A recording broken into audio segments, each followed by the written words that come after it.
Welcome back, Wonders. It's Naidra. So the Diablo 4 Season 8 PTR is here, and as of today, they've also released the cheats so that way you can power up your character and get all of the gear that you need to really be able to fully test it. I decided to test out the Ice Shards build, which it looks like a lot of other people were. We've had a decent Ice Shards build at the very beginning of the Diablo 4 launch, and so really excited, like I mentioned, to jump into it and give this a try. So far, it has been a lot of fun to play. Now, I haven't gotten to pit tiers 100 or higher just yet, so I'm not really too sure how it's going to be able to handle those tiers, but I'm currently at pit tiers 65. And it is taking things down pretty quickly. So I'm going to show you guys what that looks like today. But I also will say, out of all of the different seasons that we've had and all of the different powers that we've had, so far, this one has absolutely been my favorite. It really does seem to take your character that much further than where it's currently at. And so we really are potentially going to depend on these boss powers in order to get even further than where we've been before. And in my opinion, that's exactly what we should have. Each season should bring something different to the table, but something that's good and exciting. And I think they did a really good job so far with the boss powers. Now, with that being said, it is still the PTR. And from what we've seen in the past, they do tend to go back and make changes and maybe do some nerfs and potentially some buffs as well. But if they leave the boss powers in the current state that they're in, it is going to be a lot of fun. And so let's go ahead and take a look and see what that looks like. Because this is just a test, I'll go through and show you guys what I've done with this build, but I'm not going to be posting a planner since, once again, this is just a PTR and likely things are going to change anyways. So before we dive into it, if you guys haven't yet subscribed to the channel, please don't forget to do so below. Also, if you guys haven't noticed, I've also added the merch store onto my bio as well. So if you guys are interested in supporting the channel, that's one really great way you can do that. So let's go ahead and dive right in. Alrighty, so here we are, pit tier 65. I do want to point out that we do have a lot of area of opportunity with our armor right now. It's not even close to being maxed out. But other than that, we are using the Ice Shards build. And here, I'm going to show you guys what it looks like before we use any of the boss powers. We are doing some decent damage, but again, keep in mind, this is pit tier 65. But then once we activate our boss powers, that's really where a lot of the damage is going to be coming from. So I'll show you that in just a second. Now, keep in mind, you can shotgun this, so if you get close enough to the enemy, you are going to be dealing quite a bit more damage, but also it's going to be really good for AoE as well. So let's go ahead and activate our boss power. Now, you'll see that the amount of damage that we're dealing significantly goes up when we're using this, which makes it a lot of fun. And like I said, it is really cool to be able to rely on something like this, since it is a seasonal mechanic. Now, taking a look at that one more time, here's what that's going to look like. The power we're using right now activates when we drink a healing potion, and it gives us the ability to drink a healing potion even if we're at max life. The downfall with this is that it does then have a cooldown for our potion by 5 seconds, but by the time that the power expires, we're pretty much ready to be able to use it one more time. And so by doing this, we can pretty much breeze through these pit tiers pretty quickly. And like I mentioned, it is a lot of fun, because we are able to finally do something with the Sorceress, or at least the Ice Shard Sorceress, that we haven't been able to do since the very beginning of this game. So that's what this looks like. Now, this is just one of the powers that we're testing out, and this one so far has been my favorite, but there are some others that are dealing quite a bit of damage. For example, Gregoire's power, the lightning power, is really, really good, especially with this specifically, because it triggers when you use a core skill, and guess what? Ice Shards is a core skill, which means it's going to be pretty much triggering all of the time. So I'm really excited to try out a couple of other builds with these powers too. For example, I think Chain Lightning might be a really good one, because it is, once again, another core skill as well. Oop, there we go. I'm excited to try out Chain Lightning because that is another core skill that we can try out, and pairing that up with Gregoire's lightning powers, I think that's really going to take it even further. So we'll see what that looks like, and we'll continue to play around as the PTR continues to progress. But so far, playing with the Ice Shards has been, like I said, a lot of fun. Now, let me show you what I mean by Area of Opportunity, because again, we haven't fully maximized this or optimized this, but we just kind of put it together just so we can kind of get an idea of what it's going to look like when it launches. So starting off with our gear, yeah, our armor is only at 524, so it's pretty easy for us to get one-shotted. And since we don't have the witch powers anymore, that means we don't have the occult gems, and that's where we were getting a lot more resistance and a lot more armor as well. So we're back to using our perfect skulls, which still does give us a good amount of armor, but we're going to have to find another way from our equipment to be able to increase our overall armor and hit that armor cap. Now, starting off with our primary weapon, we are going to be using a sword with this, at least for now, and we chose a sword because this gives us some additional critical strike damage. We are going to be relying on critical strike damage with this build, so that's super helpful to have. We tempered on chance for Ice Shard projectiles to cast twice, and then we also tempered on some additional critical strike damage. Now, ideally, we want our Ice Shards to cast twice 100% of the time, but unfortunately, that's not going to be possible with this, but we should be able to get pretty close to about 70% or so once we've got our primary weapon and our offhand fully masterworked and masterworked correctly. Now then, this one we paired up with Shredding Blades. Looking at our boots, we decided to go with Esu's Heirloom. One of the primary reasons is because we are getting a significant amount of critical strike damage from this. Now, our critical strike chance is actually pretty much at 100% all of the time with this build, especially as we continue to optimize it. If you're not, and if you want to be at that 100% mark, even with a different build, there is a boss power that you can use to help you get to that point. So naturally, we masterworked critical strike damage on this guy. Now, taking a look at our pants, we went with our Tybalt's Will. Now, this is a good place where we can potentially swap this out for something that's going to give us additional armor. That would be really helpful. Like I mentioned, currently we're only at 524, and that really hurts us and makes us a little bit squishy as we're going through our pit tiers. And then taking a look at our gloves, we are using the Storm Swell aspect where we temper on critical strike damage. And then once again, we are going to masterwork the critical strike damage as well. Now for this, it's important that we're getting some good attack speed and some good critical strike chance from these. And so we've got both of those on here. If you can get one with the GA, I think that's going to be a little bit more helpful, specifically with attack speed. The faster we can attack, the more damage we're going to do, and the faster we can clear our pit tiers as well. For our chest armor, we are using the Shroud of False Death. Now, this I think is going to be a no-brainer for pretty much every single build, and that's probably not going to change for a while, so naturally we decided to do that. We went ahead and used the Tam and the Ohm runes for this because we are casting non-channeled core skills all of the time. And then we paired that up with the Ohm rune, which allows us to deal an additional 15% times damage for 6 seconds from the Barbarian's Warcry. Next up for our helmet, this is one of the new ones. So we're using Hail of Verglas, and again, we are normally used to using a Shaco, which does give us quite a bit of armor, and that's typically what puts us to that max. So by taking this off, it is hurting us a little bit in that way. However, we are gaining a crazy amount of Ice Shard skills from this. We have plus 14 right now, and we've only tempered it twice. If we can get a third temper, that'll probably bring us pretty close to 18 or so, which is absolutely insane. But I think is also really cool to be able to have a item that allows us to do something like that. And then the additional attack speed is really good too. So far I think this has been great, but this really is only going to work if you plan to use an Ice Shards build. Other than that, go back to your Shaco and try something else. Now, this one we paired with Bach and Zan. This is going to guarantee critical strike chance and overpower when we travel 30 meters. We're traveling all the time, so this is going to be active pretty frequently. Now, our crit strike chance is already pretty much at 100%, so really we're not doing it so much for that, but the additional amount of damage we're getting from overpower from this is really, really helpful.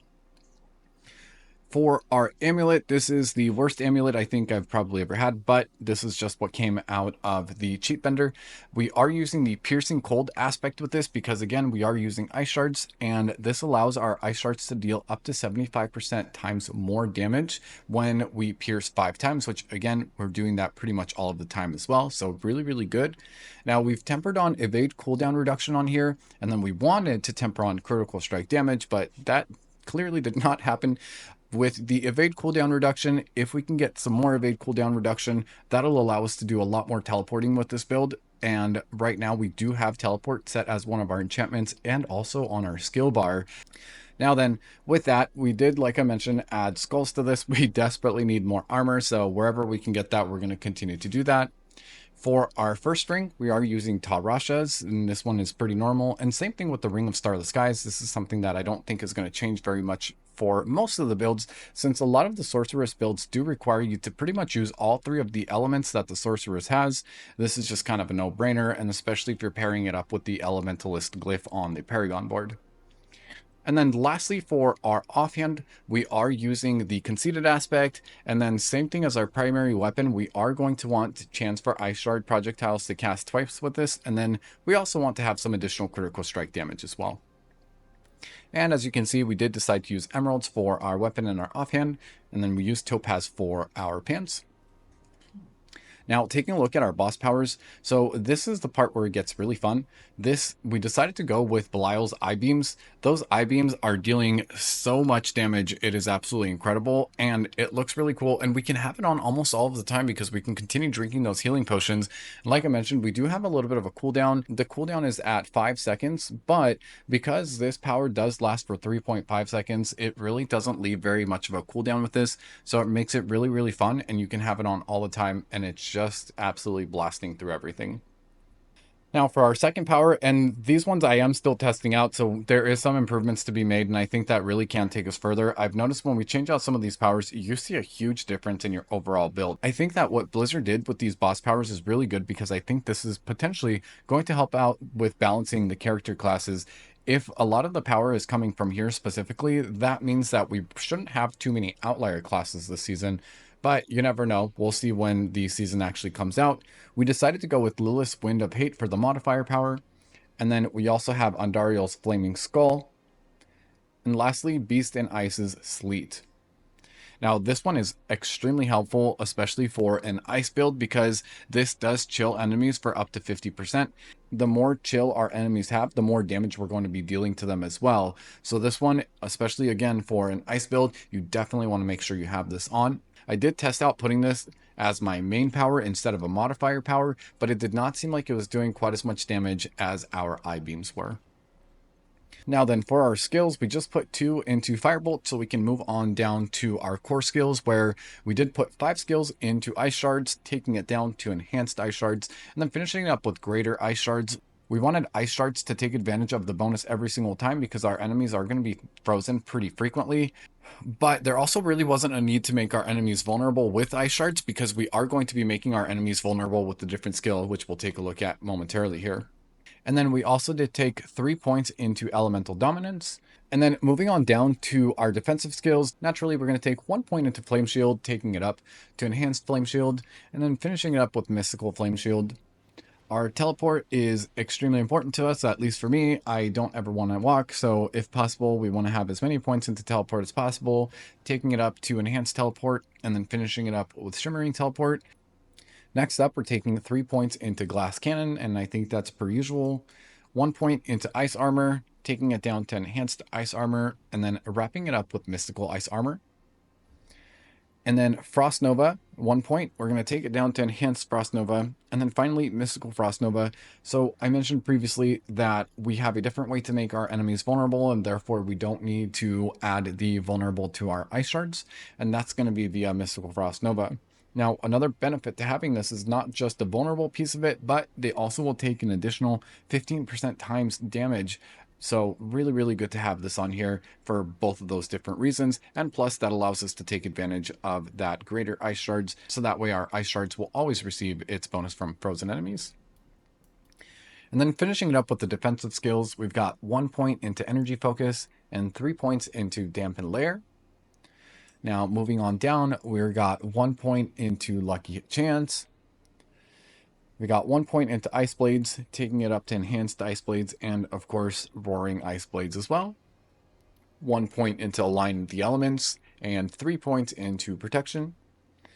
We are not going to be taking Lightning Spear, at least not for now. We may try a different version of this later, but we already have a way to make our enemies vulnerable. If we find that we're not doing it frequently enough, we can add this on because we are critting all the time. This is another way to make them vulnerable frequently, but as of right now, our Frost Nova seems to be doing that good enough. We did throw 3 points into Primordial Binding. We are using Ice Blades, and so that is helpful. And then next up, we've got 3 points into Mana Shield. We're going to put 1 point into Familiar, taking it down to Enhanced Familiar, and then finishing that up with Invoked Familiar.